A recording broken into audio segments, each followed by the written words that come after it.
Episode 1 की शुरुआत होती है 2005 से, जहां पर हम थूथुकुडी जिले के अंदर कहीं से एक बस को गुजरता हुआ देखते हैं। उस बस के अंदर सेतु नाम का एक आदमी था जो कि अपनी माँ, सासू माँ और गांव के कुछ लोगों के साथ अपनी प्रेग्नेंट वाइफ माला को लेकर दूसरे गांव जा रहा होता है, क्योंकि उसके गांव नामलाई के डॉक्टर ने प्रेगनेंसी के अंदर कुछ कॉम्प्लिकेशंस बता दी थी, तो उसको डॉक्टर के पास जाना था। खैर यहाँ पर अब काफी बारिश हो रही होती है और आगे रास्ते में जाकर उन्हें एक पेड़ मिलता है, जिसकी वजह से रास्ता ब्लॉक हो गया था। अब पहले तो वो लोग पेड़ को हटाने की कोशिश करते हैं, जो कि नहीं हटता, और तभी सेतु ये सजेस्ट करता है कि उन्हें शहर की तरफ फैक्ट्री वाले रास्ते से जाना चाहिए। इस पर थोड़ा सा झिझक कर सभी अग्री हो जाते हैं और उस रास्ते पर चले जाते हैं। और तभी हम यहाँ पर छुपे हुए कुछ लोगों को देख पाते हैं, जिन्होंने शायद वो पेड़ रोड के बीच में जानबूझकर रखा था। अब सेतु और बाकी सभी उस रास्ते से जा ही रहे होते हैं और वो माला को बता देता है कि वो फैक्ट्री वाले रास्ते से जाएंगे। तो ये सुनकर वो बहुत परेशान होकर ये कहती है कि उस रास्ते में तो कटियाल गांव भी पड़ता है और उसे बहुत ही ज्यादा डर लग रहा है, उन्हें वहाँ से नहीं जाना चाहिए। इस पर वो ये कहता है कि सब ठीक होगा। अब जैसे ही वो लोग कटियाल के पास वाले रास्ते पर एंटर करते हैं, जो कि इंसानों से खाली एक उजड़ा हुआ गाँव था, उनकी बस के आगे तभी कोई आ जाता है और अचानक से हिट होता है, जिससे कि सभी परेशान हो जाते हैं। अब सेतु उस आदमी को चेक करता है तो ये आदमी उसके ही गांव का था, जिसे उसने अपने बचपन में देखा था, लेकिन वो फिलहाल यहाँ पर क्या कर रहा था। और सबसे बड़ी बात कि उसके शरीर और चेहरे पर बड़े बड़े फफोले पड़े हुए थे। खैर तभी हम आसपास लटके हुए ट्रैप्स को भी देख पाते हैं, साथ ही साथ कोई उनके ऊपर नजर भी रख रहा था। और तभी एक ब्लेड आकर ड्राइवर को बीच से काट देता है। इसके बाद वहाँ पर कुछ अजीब से लोग आ जाते हैं, जो कि दिखने में राक्षस जैसे थे और वो जानवरों जैसे गुर्रा भी रहे थे। वो काफी ज्यादा वायलेंट होते हैं, तो इनको हम क्रीचर्स बुलाएंगे, जो कि एक एक करके सब पर हमला करते हैं, बालों से उनको छेद देते हैं और काट पीट देते हैं, और ऐसे ही सबको खत्म कर दिया जाता है। और माला अपने पति को मरता देख टूट जाती है और फाइनली उस पर भी हमला कर दिया जाता है, जिसके साथ सीन यहीं पर शिफ्ट हो जाता है। खैर अब कहानी प्रेजेंट टाइम के सिंगापुर में आ जाती है, जहाँ पर हम प्रकाश नाम के एक पैरालाइज्ड और काफी अमीर बिजनेसमैन को देख पाते हैं, जो कि फरहान नाम की एक मर्सनरी को हायर करता है, जिसकी टीम के अंदर 3 लोग और थे और वो खुद को क्लीन अप क्रू बुलाया करते थे। प्रकाश यहाँ पर फरहान को मिशन समझाता है, जिसके अंदर उसे कटियाल गाँव जाना था, जिसको हमने शुरुआत में देखा, और वहाँ पर उसके साथ साइंटिस्ट भी जाएंगे और वो फॉरेस्ट, फैक्ट्री और कोस्ट के कुछ सैंपल्स लेंगे, जिनको सही सलामत वापस लाने की जिम्मेदारी फरहान और टीम की होगी।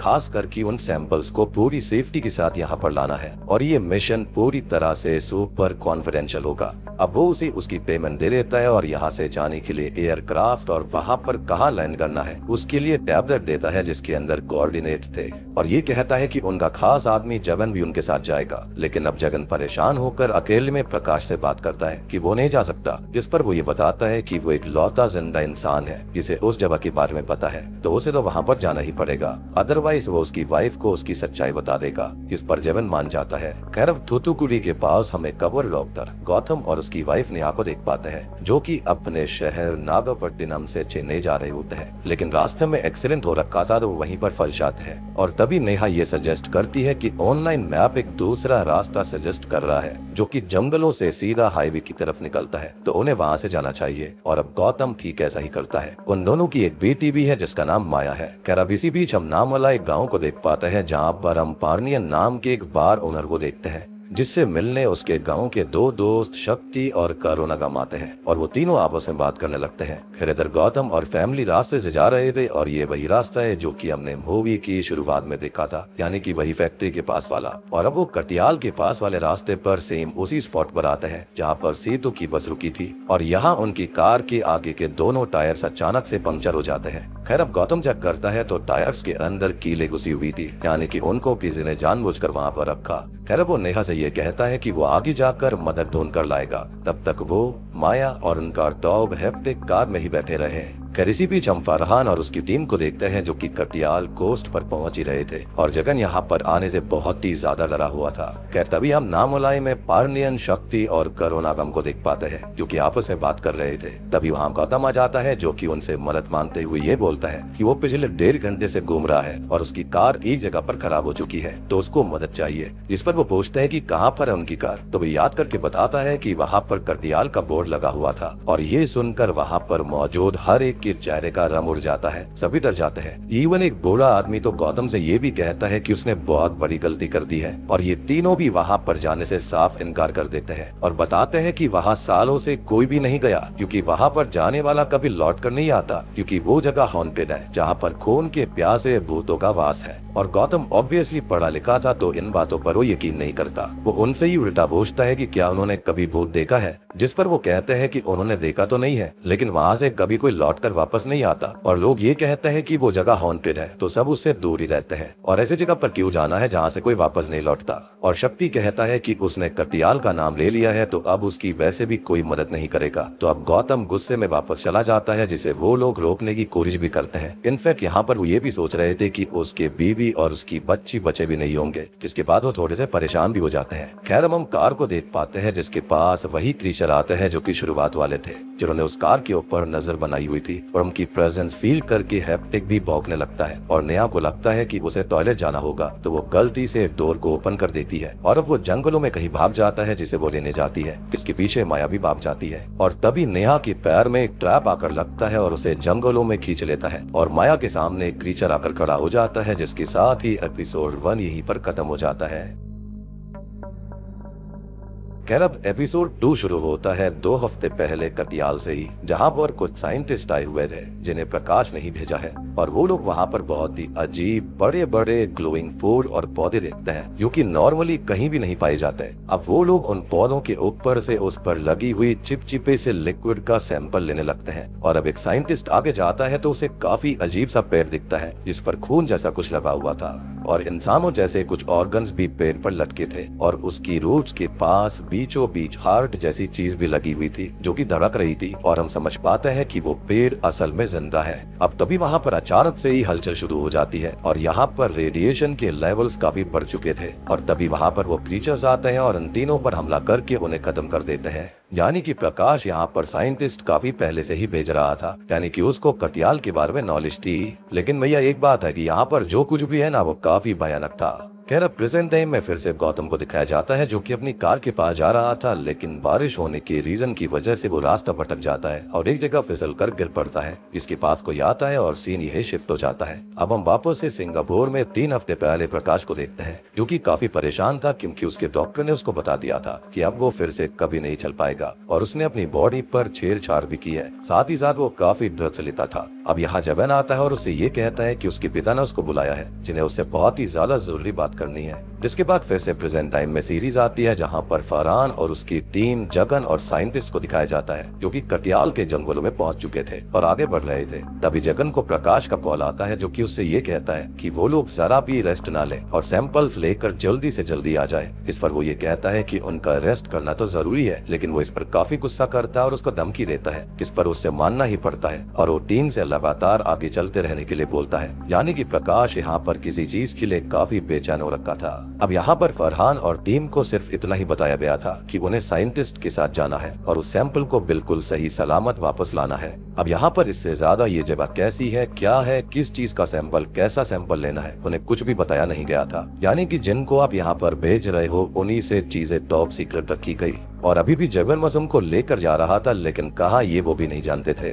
और आपको याद हुआ कि कुछ टाइम पहले प्रकाश ने यहाँ पर पहले भी साइंटिस्ट को भेजा, लेकिन वो मारे गए थे। तो मेरे ख्याल से यहाँ पर सिक्योरिटी के लिए फरहान और उसकी टीम को भेजा गया था ताकि वो लोग किसी चीज से बच पाएं। खैर तभी हम कटियाल के पास गौतम को देख पाते हैं जिसके पास आखिरी सीन में कोई आया था। तो उसके पास असल में शक्ति, करुणागम और पानियन आ गए थे क्योंकि उन्हें उस पर तरस आ गया था और यहाँ बारिश भी हो रही थी, तो वो थोड़ा रेस्ट करते हैं और फिर वहाँ से ट्रैक्टर से निकल जाते हैं और गौतम उनसे कटियाल की कहानी पूछता है जो कि करुणागम बताता है। और तभी हम फ्लैशबैक देख पाते हैं, जिसके बाद हम 1989 के कटियाल को देख पाते हैं जो कि बाकी सभी गाँव की तरह एक आम गाँव था जहाँ पर लोग रहा करते थे और वहाँ पर करुणागम अपनी बहन कोड़ी और वाइफ के साथ मजदूरी किया करता था और उसका बेटा सीतू भी यहीं पर खेलता रहता था, जिसको एक डॉक्टर बनाने का सपना करुणागम देखता है। यानी कि शुरुआत में हमने जिस सेतु को देखा था वो कोई और नहीं बल्कि उसका ही बेटा है। अब ये जगह गांव के जमींदार साईराज की थी, जो कि अपने भाई पोनराज को वहाँ की जिम्मेदारी सौंपता है। और पोनराज एक काफी बुरा घटिया सोच का इंसान है, जो कि आते ही मजदूरों को गाली देने लगता है, ताने मारने लगता है और सेतु पर गुस्सा करता है। इसे करुणा गम रोकता है और उन दोनों का झगड़ा हो जाता है, जिसके अंदर कोड़ी भी बोलती है और अब वो करुणा गम को बंदूक के बट्टे से मारकर बेहोश कर देता है और कोड़ी की कपड़े फाड़ने लगता है, जिससे बचने के लिए वो अपनी जान दे देती है। अब अगले दिन में करुणागम अपनी बहन का अंतिम संस्कार करता है और पोनराज के पास जाता है, जिसका वो प्राइवेट पार्ट कर देता है और उसे पीटते हुए उसे घर लाता है। और अब साईराज इस पर गुस्सा करते हुए गन तान लेता है, लेकिन उसका बेटा शक्ति, जो कि करुणागम का बचपन का बहुत ही अच्छा दोस्त था, उसको रोक देता है। और इसी बीच होता यह है कि साईराज गोली चलाता है, जो कि एक आदमी को लग जाती है। और अब जैसे तैसे शक्ति बीच बचाव करता है और वो करुणागम और उसके साथ आई हुई भीड़ को वापस भेज देता है, क्योंकि उनके साथ में अन्याय हुआ था। अब कहानी प्रेजेंट टाइम में आती है और वो लोग उस जगह पहुंच चुके थे जहां पर गौतम ने कार रोकी थी। लेकिन गौतम शॉक्ड हो जाता है, क्योंकि वहां पर ना ही कार थी, ना ही उसकी बेटी और ना ही उसकी बीबी, जिसकी किताब उसे पास में ही पड़ी हुई मिलती है। और वो काफी परेशान हो जाता है। करुणागम तभी शक्ति से बोलता है कि शायद कार को खींचकर कटियाल के अंदर ले गए होंगे और अब हम एक बड़े से क्रीचर जैसे इंसान को देख पाते हैं, जो कि इजीली उस कार को एक हाथ से खींचते हुए ले जा रहा था, जो कि एक आम इंसान के लिए नामुमकिन था। और इसी के साथ एपिसोड 2 भी यहीं पर खत्म हो जाता है। एपिसोड 3 की शुरुआत में हम फरहान, उसकी टीम, साइंटिस्ट और जेवन को देखते हैं, जो कि उसी जंगल तक पहुंच चुके थे जहां पर हमने पहले उन 3 साइंटिस्ट को देखा था। और अब वो लोग भी यहाँ के सैंपल्स को लेने लगते हैं और प्रकाश की कंपनी एक्सोजेनिक्स की पुरानी सैंपल बॉटल्स वहां पर डली हुई हमें दिखाई देती है। और पेड़ पर एक सर लटका हुआ था, जो कि किसी और का नहीं बल्कि आखिरी एपिसोड वाले साइंटिस्ट का था, जिसको क्रीचर ने खत्म कर दिया। और अब फरहान जेवन से पूछता है कि क्या उनके अलावा भी यहाँ पर पहले कोई टीम आई थी, जिसका उसके पास कोई भी जवाब नहीं था, या फिर ये कहे कि वो कोई जवाब देना नहीं चाहता था। और उस कटे सर को देख सभी काफी परेशान हो जाते हैं, क्योंकि वो समझ गए थे कि ये जगह उतनी सुरक्षित नहीं थी। इसके साथ सीन यहीं पर शिफ्ट हो जाता है। अब 3 हफ्ते पहले का एक फ्लैशबैक दिखाया जाता है, जब प्रकाश अपने पिता से बात करने आया था। वो उनसे बहुत ही ज्यादा नफरत किया करता था। वो उनको बताता है कि डॉक्टर ने मना कर दिया है कि वो कभी चल भी पाएगा, क्योंकि अब उस पर स्पाइनल कॉर्ड थेरेपी भी काम नहीं कर रही थी और उसकी सारी नर्व्स डैमेज हो चुकी हैं। और शुरुआत तब हो गई थी जब वो 8 साल का था और उसके पिता ने जब उसको एक इंजेक्शन दिया था। अब उसके पिता उससे माफी मांगने लगते हैं और ये कहते हैं कि उन्होंने जो कुछ किया वो गलत किया, उन्हें उसके पास रहना चाहिए था, लेकिन वो हमेशा इसी कोशिश में लगे रहे कि वो कैसे भी करके उसे ठीक कर दें। और अब वो उसे एक फाइल देकर उसे अपनी कहानी बताने लगते हैं। और तभी हम फ्लैशबैक देखते हैं 1989 का, और वो भी एक साइंटिस्ट भी थे, जो कि दिन रात उस केमिकल कंपोजिशन से पता लगाने की कोशिश कर रहे थे, जिससे प्रकाश का नर्व डैमेज ठीक हो सके। और उसने 1991 तक यानी कि 2 साल में अनगिनत एक्सपेरिमेंट किए थे, टेस्ट किए थे, लेकिन कोई भी सक्सेस उसके हाथ नहीं लगी थी। लेकिन अब उसे एक केमिकल के बारे में पता चला है, जिसका नाम है लैंटेनाइट। और इस तरह से प्रकाश को कटियाल गांव के बारे में पता चला था। अब देखो, फिलहाल इतनी कहानी तो समझ में आ रही है कि कटियाल गांव के अंदर एक खास पदार्थ मिलता है और वो प्रकाश को चाहिए अपने नर्व डैमेज को ठीक करने के लिए। लेकिन असल बात यह है कि कटियाल गांव का राज क्या था और ये केमिकल पर्टिकुलरली कटियाल गांव में क्या कर रहा है, कैसे आया है, या फिर यहाँ के राज क्या है, तो इसके असली पत्ते तो अंत में ही खुलेंगे। अब हम देखते हैं गौतम और उसकी मदद करने वाले 3 लोगों को, जहाँ पर वो कटियार गांव में आ चुके थे और ये गांव पूरी तरह खाली था, जिसके बारे में करुणागम फिर से बताने लगता है। और हम 1991 का फ्लैशबैक देखते हैं, जब इस गांव में वो लोग अच्छे से रहा करते थे, लेकिन एक दिन जमींदार सारी जमीन एक्सोजेनिक्स कंपनी को बेच देता है, मींस प्रकाश के पिता को, जिनका मैनेजर जगन आकर उस जगह को खाली करवाता है। अब करुणागम और वाके लोग जमींदार के पास जाते हैं, जो कि उनसे ये कहता है कि ये जमीन उसकी ही थी, इसलिए उसने बेच दी और वो लोग कहीं भी जाए उन्हें वो वैसे पसंद नहीं करता। और तभी शक्ति अपने पिता के इस फैसले के खिलाफ हो जाता है और उनसे ये कहता है कि वो उन सभी गांव वालों को अपनी नाम वाला गांव की जमीन पर रखेगा। और तभी साईराज अपने बेटे का भी बहिष्कार कर देता है और इसकी माँ को भी देवटी पदस करती थी, जिसको माता आना भी कहा जाता था, और वो गुस्से में उसे बद्दुआ देकर बेहोश हो जाती है। यानी कि जमीन को लेकर भी कुछ न कुछ राज यहाँ पर दफन थे। तभी हमें नेहा को दिखाया जाता है जिसे कहीं पर बांध कर रखा गया था और माया को वही एक केज में रखा गया था, जिसके पास एक ड्वार्फ क्रीचर आता है जिसे देखकर नेहा बहुत डर जाती है और अब उसके पास एक क्रीचर आकर उसे हॉन्ट करता है और हमें अभी भी समझ में नहीं आता कि ये इंसान जैसे क्रीचर्स है या फिर क्रीचर जैसे इंसान है। हालांकि ये इंसान तो कहीं से कहीं तक नहीं लग रहे थे। खैर तभी हम फरहान, उसकी टीम और साइंटिस्ट को देखते हैं जो कि उस कटे हुए सर को एग्जामिन कर रहे होते हैं और ये बताते हैं कि उसे बॉडी से उखाड़ कर अलग किया गया था। लेकिन शॉकिंग पार्ट ये है कि ये टीम 2 हफ्ते पहले आई थी, लेकिन इस सर को देखकर लग रहा है जैसे कि ये 2 या 3 दिन पहले ही खत्म हुआ है और उसके ऊपर जो ये बलगम जैसी चीज लगी हुई है वो उसे डिकम्पोज होने से रोक रही है। शायद ये एक तरह से डेड सेल्स को रीजनरेट कर रही थी। खैर अब वो लोग आगे जाते हैं और यहाँ पर भी उन्हें अजीब सी चीजें मिलती हैं और सर पैर पर लटके हुए मिलते हैं और अब उनके पास काफी सारे क्रीचर्स आ जाते हैं, चिल्लाने लगते हैं और तभी फरहान की टीम के एक मेंबर लकी को वो खींचकर पैर पर ले जाया जाता है और उसकी गर्दन को चबाकर उसे खत्म करके नीचे फेंक दिया जाता है। ये देखकर वो लोग बहुत ही ज्यादा डर जाते हैं, लेकिन अब कुछ समय के लिए वो क्रीचर्स गन्स की आवाज को सुनकर वहाँ से निकल जाते हैं। खैर तभी फरहान और उसकी टीम लकी को रिस्पेक्टफुल तरीके से वहीं पर बैरी करते हैं और फरहान जगन से पूछता है कि आखिर यहाँ पर है क्या जिससे उन्हें लड़ना है, लेकिन वो अभी भी उसे कुछ भी क्लियरली नहीं बताता। तभी हम एक साइंटिस्ट को उस अजीब से ऑर्गन्स वाले पेड़ के पास देखते हैं जो कि उसके बारे में अपने साथियों को बताता है, जिस पर फरहान उनको ये कहता है कि उन सभी को सेफ रहना होगा तो वो सभी लोग एक साथ रहें, अकेले कहीं भी ना जाएं। जिसके बाद हम करडियाल गांव के अंदर गौतम और उन तीनों को देख पाते हैं जो कि यहाँ वहाँ घूमकर नेहा और माया को ढूंढ रहे थे और घूमते हुए वो शक्ति के पेरेंट्स के घर तक पहुँच जाते हैं। जहाँ पर वो अंदर जाते हैं तो वहाँ पर उनको एक पेड़ मिलता है जिस पर स्कल्स लटके हुए थे। खैर अब तभी वहाँ पर 2-3 क्रीचर्स आकर उन पर हमला कर देते हैं और जैसे ही वो लोग उनसे बचकर उन्हें खत्म करते हैं तो वहाँ पर एक बड़ा सा क्रीचर अपने अजीब से मॉन्स्टर जैसे डॉग्स को लेकर आता है और उन पर छोड़ देता है। वो लोग डॉग से बचते हैं और भागते हैं और वो एक को खत्म भी कर देता है और ये डॉग्स बहुत ही ज्यादा डेंजरस और खूंखार थे जो कि उनको मार कर ही दम लेते, तो वो उनसे बचने के लिए एक गड्ढे में कूद जाते हैं, जिसके साथ एपिसोड 3 भी यहीं पर खत्म हो जाता है।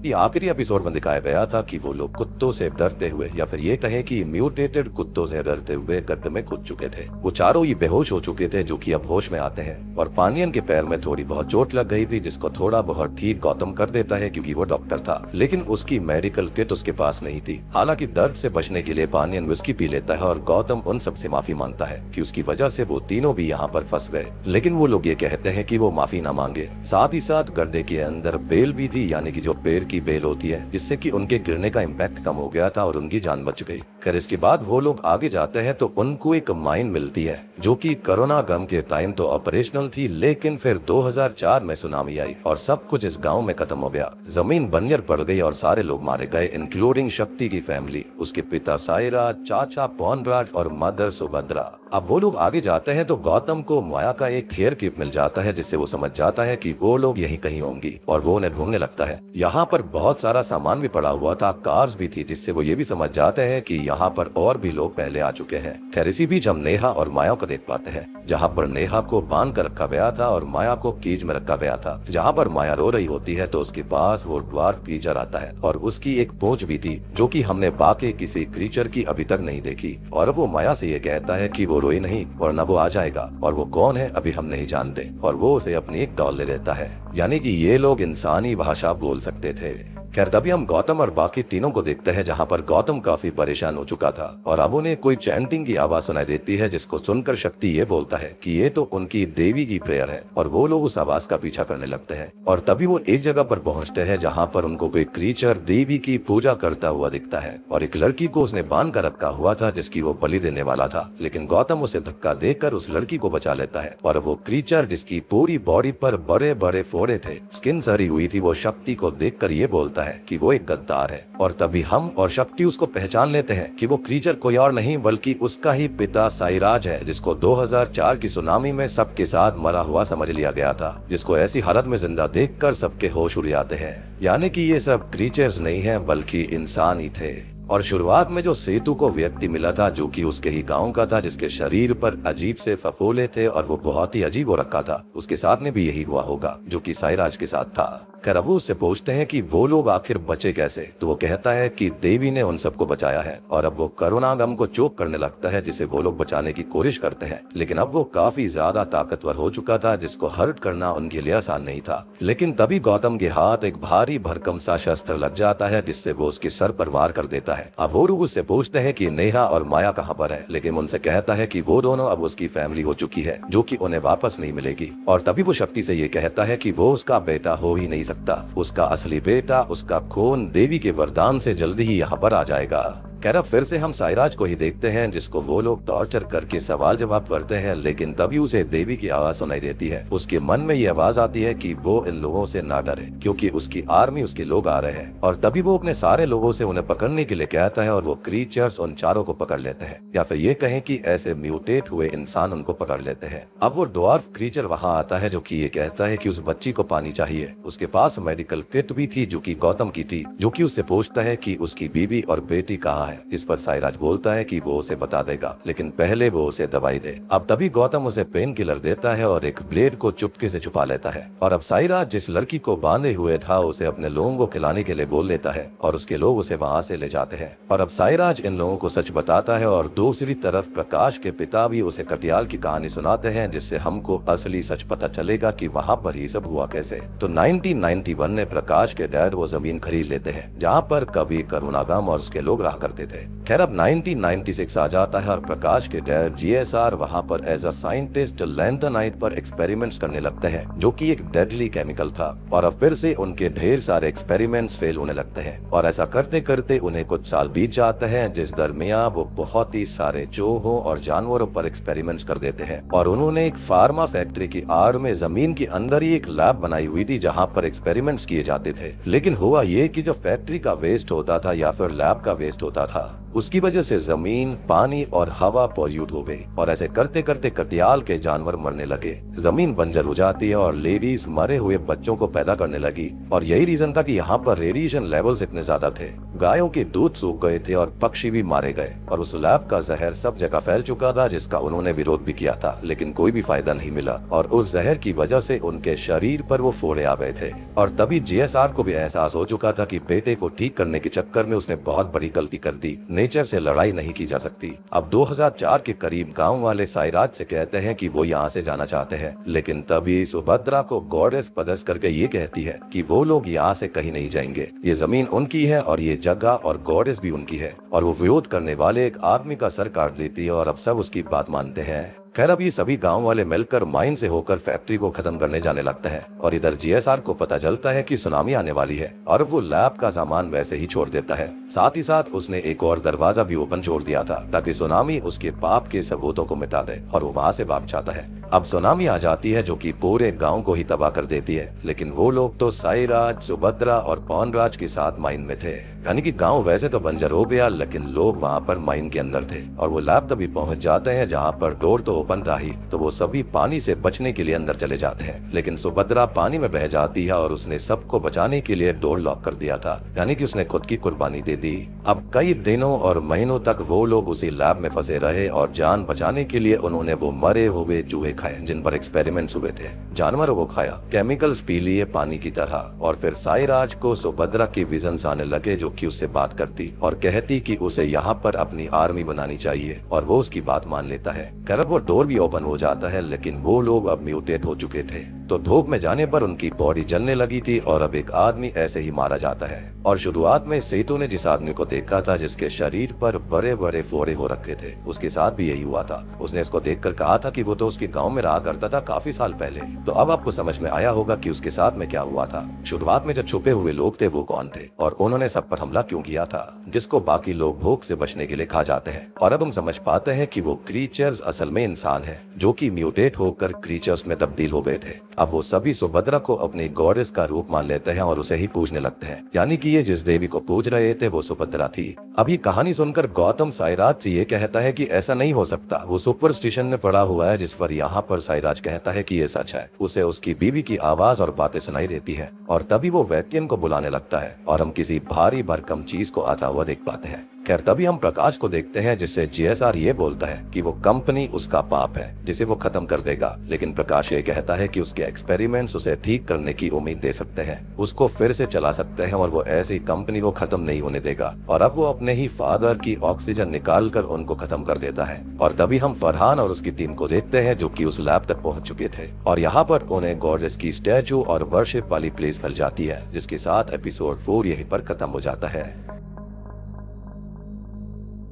एपिसोड 5 के अंदर हम साइराज के बेटे वेर्टियन को देख पाते हैं, जो कि बहुत ही बड़ा, पावरफुल और डेंजरस क्रीचर है, या फिर ये कहें कि म्यूटेंट है। और आखिरी एपिसोड से हम जान चुके हैं कि ये लोग म्यूटेंट्स बन गए थे, लेकिन हम फ्लो के लिए इनको क्रीचर्स ही बुलाएंगे। तो अब साइराज वेर्टियन को शक्ति को खत्म करने के ऑर्डर दे देता है, लेकिन पीटर उसे बचाने के लिए वेर्टियन को गुस्सा दिलाने लगता है, और अब वेर्टियन उसे खत्म कर देता है और उसे अपने लोगों को, यहाँ के छोटे छोटे बच्चों को खिला देता है। और अब यहाँ पर एक सवाल आता है कि यहाँ पर वो लोग फंस चुके थे, फिर वो म्यूटेंट बने, उनकी लेडीज तो बच्चे पैदा नहीं कर सकती थी, फिर वेर्टियन, वो ड्वार्फ और बाकी ये छोटे छोटे बच्चे कहाँ से आए थे। खैर इसके बाद में साइराज बेहोश हो जाता है, जैसे असल में गौतम ने नींद की दवाई दी थी जिससे वो अभी बेहोश हो गया था। अब गौतम बहुत ही दुखी था पीटर के मरने से, और वो कहता है कि उसने उन लोगों को यहाँ पर फंसाया है, लेकिन शक्ति बोलता है कि ये उसकी गलती नहीं है, वो खुद यहाँ पर फंसे हैं और ये जमीन ही ऐसी थी। खैर अब गौतम अपने हाथ की उंगली को काटने लगता है ताकि वो हाथ कड़ी को खोल पाए, लेकिन वो दोनों उसको रोक लेते हैं, और तभी करुणागम उससे वो ब्लेड ले लेता है जो कि उसने छुपा लिया था, और वो उससे कहता है कि वो उसे बचाएगा क्योंकि उससे उसे फील मिलेगा कि उसने अपने बेटे सेतु को बचा लिया है, जो कि उसकी ही तरह डॉक्टर था। और अब वो अपनी उंगली काट कर खुद को फ्री करता है, फिर उन दोनों को, और अब वो लोग साइराज को होश में लेकर आते हैं और उसे फोर्स करते हैं कि वो उन्हें नेहा और माया तक लेकर जाए, और अब वो उसे लेकर घूमने लगता है। और अब तक वो एक जगह पहुंचते हैं, और ये जगह साइराज और उसके लोगों की एक सीक्रेट कीव थी, जहाँ पर वो अपनी सुभद्रा से बात करने लगता है, और वो उन्हें यहाँ पर आने वालों को खत्म करने की बात कहती है, और यहाँ पर वो और चीजें अपने बारे में बताता है। साथ ही साथ हम एक फ्लैशबैक भी देख पाते हैं, यानी कि जब ये लोग सारे के सारे म्यूटेंट्स बने और उसके बाद जब ये लैब से फ्री हुए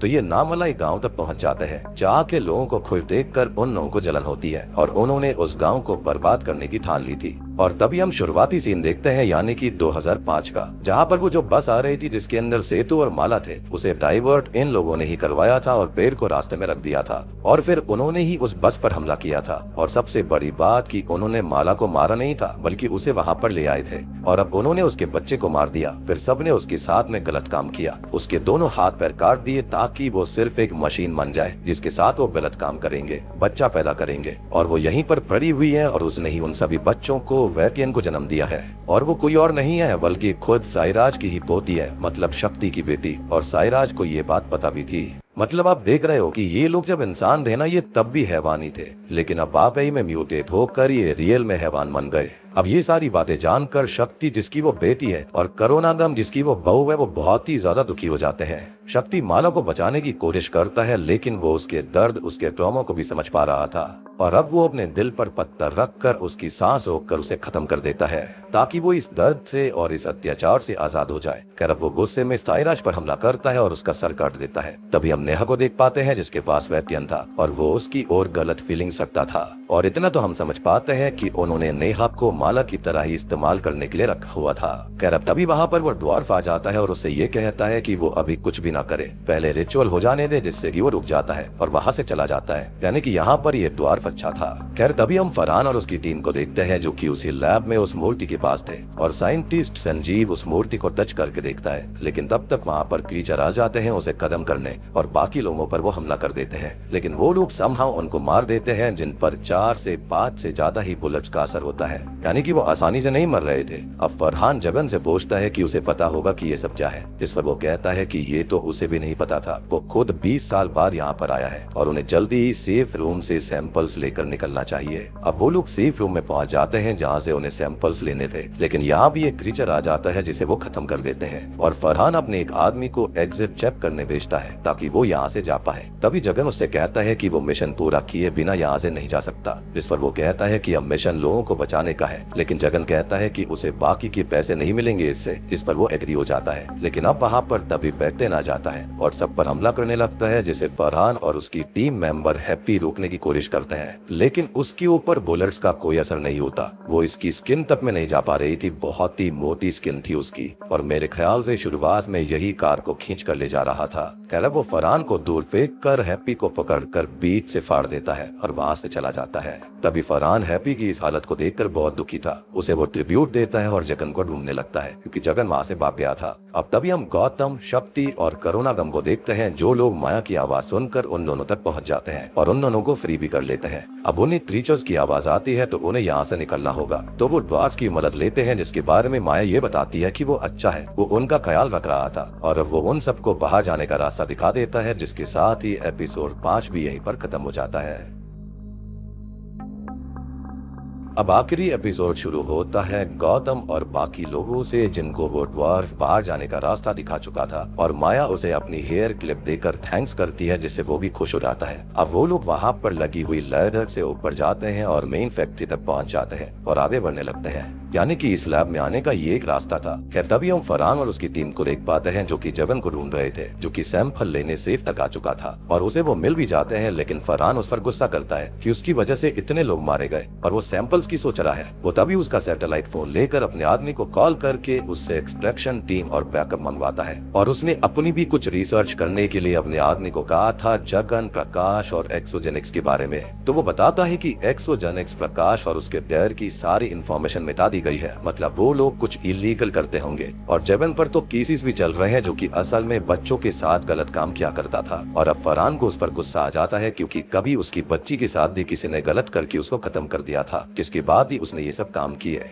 खैर तभी वो जगन को शूट करके खत्म कर देता है, और जगन के इसी राज से प्रकाश भी उसे ब्लैकमेल करता था। यानी कि शुरुआत में जब उसने कहा था ना कि वो उसकी बीवी को उसके बारे में बताएगा, तो जगन यही सारे गंदे काम किया करता था। एंड टू बी ऑनेस्ट, यहाँ पर जो सायरा अर्चना उसे अपनी बीवी की जो आवाज आती थी, वो मेरे ख्याल से उसे हेलुसिनेशंस हुआ करते होंगे, जिसके चलते वो ये सारे बेकार काम कर रहा था। उसको गाँव वालों से जलन थी, उसको ये भी गम था कि उसके खुद के बेटे ने उसे काफी बड़ा धोखा दिया। उसने उन लोगों का साथ क्यों दिया, उसका साथ क्यों नहीं दिया। खैर अब यहाँ पर गौतम और बाकी लोग भी आ जाते हैं, और वो लोग आपस में बात करके पहले बातें क्लियर कर लेते हैं कि उन सबको बाहर ही जाना है, यानी कि सारे लोग आपस में मिल गए थे।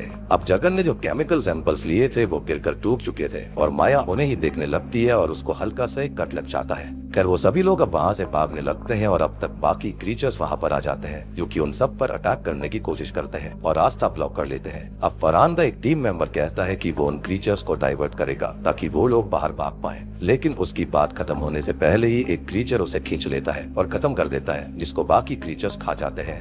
यानी कि ये लोग क्रीचर्स होने के साथ साथ कैनिबलिस्टिक भी हो गए थे। खैर अब ये लोग आगे जाते हैं और अलग अलग हो जाते हैं, जिनको पीछे रहकर फरहान का आखिरी टीम मेंबर प्रोटेक्ट करता है, लेकिन अब वहाँ पर वेटेन आ जाता है और उसे खत्म कर देता है। जिसके बाद सभी डी ब्लॉक तक आ जाते हैं, जहाँ से बाहर की एग्जिट मिल सकती थी, लेकिन वहाँ पर आकर वेटेन उन बचे हुए लोगों को, यानी कि शक्ति, करुणागम और साइंटिस्ट रजत पर हमला करता है। वो उन सभी को हर्ट कर देता है, लेकिन तभी वहाँ फरहान, गौतम और माया विद नेहा आ जाते हैं, और फरहान गौतम के साथ उस पर हमला करता है, जिससे वो उनकी ओर आने लगता है। अब तभी फरहान एग्जिट ढूंढने जाता है, तब तक गौतम उसे अपने पास उलझा कर रखता है, लेकिन इसी बीच एक क्रीचर उसकी बेटी को उठाकर ले जाने लगता है, जिससे वो छुड़ाता है, और ये क्रीचर किसी गोरिल्ला की तरह ही एक्ट कर रहा था। तो जिस एक्सपेरिमेंट वाले एनिमल को जिसने भी खाया था, वो उसकी तरह ही हो गया था, जैसे कि डॉग्स को खाने वाले डॉग की तरह हो गए, या फिर उसकी तरह बन गए थे, चूहों को खाने वाले वैसे, एंड सो ऑन। और यहाँ पर इस सीरीज का जो ये पर्टिकुलर प्लॉट है, वो मुझे स्वैट कैट कार्टून की याद दिलाता है, जिसको मैं बचपन में काफी देखा करता था, और अगर आप लोगों ने भी देखा है तो कमेंट में जरूर बताना। खैर अब यहाँ वेटियन शक्ति, करुणागम और रजत से लड़ रहा होता है, जो कि करुणागम को बैरी करके उसका सर कुचल लेता है, जिससे शक्ति और गौतम को काफी दुख होता है। खैर अब ये दोनों और रजत उससे लड़ने लगते हैं और उस पर थोड़े बहुत भारी पड़ते हैं। साथ ही साथ फरहान भी वहाँ पर बॉल पर बॉम्ब लगाकर वापस आता है और उसे शूट करने लगता है। अब वो बाकी तीनों को दूर फेंक कर फरहान के ऊपर हमला करने आता है, लेकिन अब गौतम उसे डिस्ट्रैक्ट करता है, जैसे पीटर ने किया था, और अब वो उस वॉल के बॉम्ब को ब्लास्ट कर देता है, जिससे धमाका होता है, और वेटियन इस से बेहोश हो जाता है। खैर अब फरहान, गौतम, रजत, नेहा और माया बाहर जाने लगते हैं, लेकिन शक्ति पीछे ही रह गया था, जिसे लेने गौतम वापस अंदर जाता है। लेकिन वेटेन अब तक जाग चुका था, जो कि उस पर हमला करने बढ़ता है, लेकिन शक्ति उसे रोकने की कोशिश करता है और ह्यूमंस की तरह समझाने की कोशिश भी करता है। और अब वो उससे कहता है कि उसने उसके फादर और मदर को मारा, जिस पर गुस्सा होकर वो उसे पकड़ लेता है और अब शक्ति वहाँ पर पड़े हुए सिलेंडर को शूट कर देता है, जिससे एक बहुत बड़ा धमाका होता है, जिसके अंदर वो दोनों ही मारे जाते हैं। और अब गौतम उसे ऐसे देख दुखी होता है और बाहर आ जाता है। खैर वो लोग यहाँ से जाने लगते हैं और सुबह भी हो गई थी और फरहान का चॉपर भी आ गया था। लेकिन तभी यहाँ पर प्रकाश भी अपने चॉपर से आ चुका था, जिसे फरहान ने कॉल पर मिशन ना करने के लिए बोल दिया था। अब वो गौतम और बाकी लोगों से कहता है कि यहाँ पर जो भी हुआ वो सब भूल जाए और वो इसके बारे में कभी बात ना करें। उसके लिए उसके पास लीगल टीम भी आएगी पेपर्स पर साइन लेने के लिए और गौतम उस पर गुस्सा करता है, लेकिन नेहा उसको संभालती है। खैर वो लोग वहाँ से जाने लगते हैं, लेकिन देखते हैं कि प्रकाश ने असल में वहाँ पर एक और टीम भेजी थी, जो कि वहाँ के सैंपल्स, वेटियन का सर, म्यूटेंट बच्चे और ड्वार्फ म्यूटेंट को पकड़कर ले जा रहे थे, और वो भी प्रकाश के लिए, जिन पर वो अब एक्सपेरिमेंट्स करेगा। अब कहानी 3 महीने आगे जाती है, जहाँ पर माया अपने नाइटमेयर से जागती है, जिसे उसी फैक्ट्री के नाइटमेयर्स आ रहे थे और गौतम उसको संभालता है। जिसके बाद हम प्रकाश को देख पाते हैं, जो कि उन सैंपल्स को एक्सट्रैक्ट करके खुद में इंजेक्ट करता है, जिसे साइंटिस्ट रोकते भी हैं कि उनका एनिमल टेस्टिंग अभी नहीं हुआ है, लेकिन वो इसके लिए नहीं मानता और उसकी बॉडी में थोड़े बहुत चेंजेस होते हैं और तभी वो बेहोश हो जाता है, जिसे ट्रीटमेंट के लिए ले जाया जाता है। जिसके बाद हम गौतम को देखते हैं, जिसे फरहान का कॉल आया था, जो कि उससे कहता है कि उसकी फैमिली और माया खतरे में है। और तभी हम माया को देखते हैं, जिसे उसका डॉग, जो कि उन्हें उस दिन वापस मिल गया था, उस पर थोड़े से स्क्रैच कर देता है। और तभी हम उस दिन का फ्लैशबैक देख पाते हैं, जहां पर माया को उस दिन केमिकल बॉटल से कट लगा था और इससे कुछ केमिकल उसके अंदर चला गया था और फिलहाल जो उसका स्क्रैच वाला हाथ था, यानी कि जो डॉग ने उसके साथ किया, वो अपने आप हील हो जाता है, यानी कि उसके अंदर रीजनरेशन वाली एबिलिटीज आ गई थी। तब फिर ये कहें शायद से वो भी अब यहाँ पर काफी भयानक म्यूटेंट बन सकती है। इसी के साथ में ये सीरीज यहीं पर खत्म हो जाती है। तो उम्मीद करता हूँ कि आपको सीरीज और एक्सप्लेनेशन पसंद आई होगी। पसंद आई है तो वीडियो को लाइक कर देना, चैनल के ऊपर नए हैं तो सब्सक्राइब कर लीजिए।